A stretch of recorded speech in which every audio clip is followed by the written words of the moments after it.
fast no is much better than a time-wasting yes. Well, hey there. Welcome back. It was a good decision for you to come back. Well, see what I'm doing there? So now that we've passed 300 episodes, I want to give you a little behind-the-scenes look, which I think applies to everyday life. I want to apologize in advance that I'm about to use a word I hate using, and that is mindset. But it actually applies here. I want to talk about the CEO mindset, the leader mindset, the decision maker mindset. And it has nothing to do with your position. It has to do with your mindset. So what does this have to do with my experience? Well, I have interviews on this show periodically.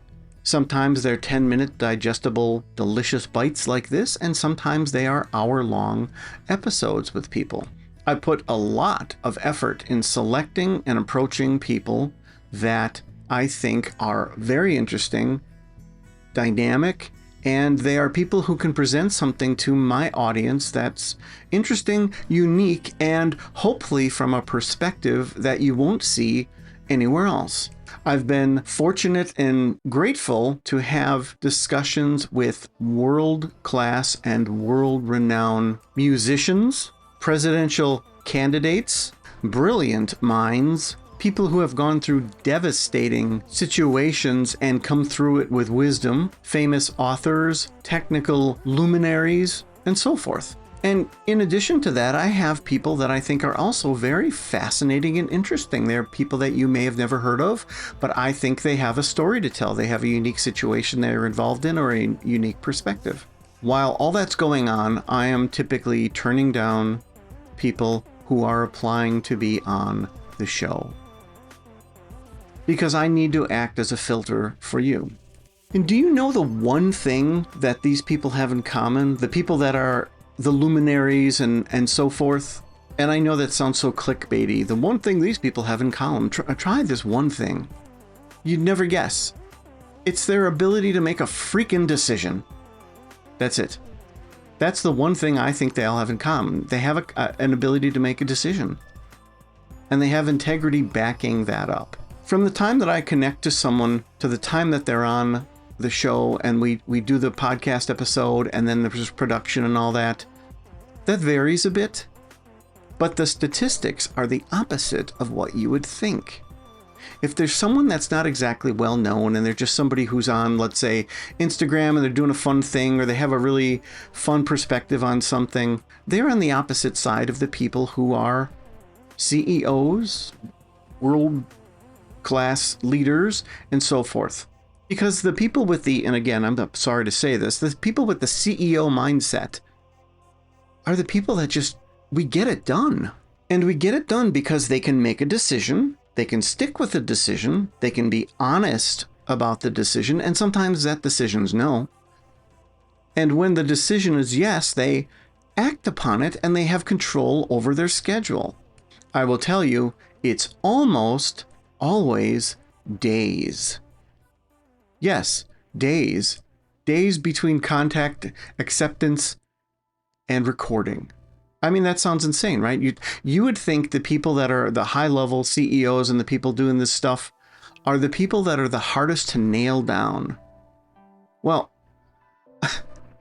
in doing what I've been doing for so long and also having a focus on time, energy, and resources and all that other stuff, I have found that the people that are hard to nail down are the people who simply aren't being honest with you. Or they're so bad at controlling their schedule that they use a method of what's making a lot of noise. And that's a terrible way to live. And we've talked about this on this show. Putting things off creates more work for you. And I did an episode in which I talked about how doing things so quickly and rapidly when they come to you and not putting them off actually frees up a certain memory space that you have, which feels like less stress. And you can do it to the point where you will have these little mini panic attacks and go, oh my God, I forgot. Oh wait, no, I didn't. I didn't forget to do that at all. I'm so used to going, oh yeah, I guess I'll have to take care of that later, that when I take care of it immediately, Later on, I think, oh my God, I didn't do it. I went through an entire period of that where I was experimenting, in which I kept having these little panics and going, oh my God, I forgot again. But no, I didn't. I mean, think all the way back to school when you were little or younger, let's say, and you have this project and you're given a month to do it. Well, most people wait until the last few days because they then become motivated by their monsters and unicorns, in which they go, okay, now I'm feeling this pressure. Now I'm going to do it. Now I'm motivated. Well, imagine if you immediately do it and you're not used to immediately doing, and you get to the 28th day and everyone's freaking out and panicking. You freak out too because you think, oh my God, wait, no, I did it on the first day. And I'm not saying you do it in one day when it's a week-long project. I'm just saying you tackle it. I'm also understanding that you don't always have the time slot in your day to do something. You might be running around like a chicken with your head cut off. I'm looking at you. You know who I'm looking at. But there's a solve for that too. But I'm saying I understand that you may have a crowded schedule and that you can't just work the conveyor belt and say, hey, I'll take care of that immediately. Well, you can't do it right now because it's an hour-long investment or what have you, right? But you can schedule it. You see the difference? We have control over our future selves. We can schedule it for ourselves. That's the whole point of a calendar. Don't believe me? Fine. I'll name names. John McAfee wrote the operating systems for NASA. UNIVAC was worth over $100 million, ran for president twice, invented the very first antivirus. When I connected with him, it was days until we scheduled his appearance, and then it was days after that that he made the appearance. Scott Adams, author of the long-lived Dilbert cartoons, author of an entire stack of bestsellers, trained hypnotist, master of persuasion. When I connected with him, again, it was days until we scheduled his appearance, and then it was days after that that he made his appearance. Manuel Rendon, holder of 9 patents, CEO of the only company capable of producing truly dissolvable plastics, someone who has a true utopian vision of the future. Again, days after contact, days until the appearance. Jamyang Loden, an actual monastic monk in a country 7,000 miles and 11 hours different from me. Probably one of the fastest connections and recordings I've ever had. Reached out to him and in the same day agreed. It was mere days until he was on the show and it was recorded. The entire transaction took less than a week's time. Now you might say, well, what if someone's busy? They're going to be out of the country. They're going to do this. They're going to do that. They have a full schedule. Right. But then you schedule for when you do have time. If you say, I'm going to be out of the country for 2 weeks. Okay. And when you come back, then what? Then you schedule it then. Then you say, hey, future self, I talked to Mark and I knew you were going to have fun out of the country and so forth. And when you come back, now we're doing this on Tuesday. Okay. People do that all the time. People schedule things months and sometimes years in advance. Anyone who's had a decent formal wedding knows that you have to book a hall a year plus in advance. Most people don't go on vacation tomorrow. A lot of the fun of vacation is planning and thinking about it. Sometimes that's the best part. In all 300 shows, there have only been 2 instances of people who did the opposite, and I knew the second they weren't going to be on the show, even though they agreed. And again, as I've said, a fast no is much better than a time-wasting yes. These, of course, will remain anonymous, but one person was the very voice of a certain appliance that you probably have. The other was someone who essentially told me to contact them in a month, and to the very day and almost hour, I contacted them and said, hey, I'm contacting you because you told me to do this. Absolutely no response to that.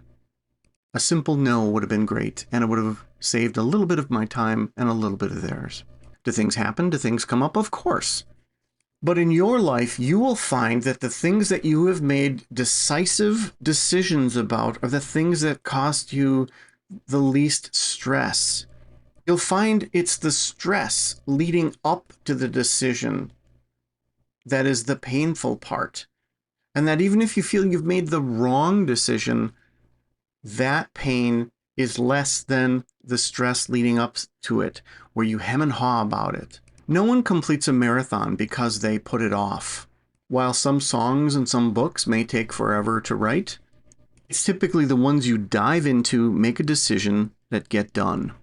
When you become decisive and realize that time is not a big sandbox you just throw a bunch of stuff into and maybe stumble onto later, but rather a road in front of you that you place objects onto, you'll have so much less stress.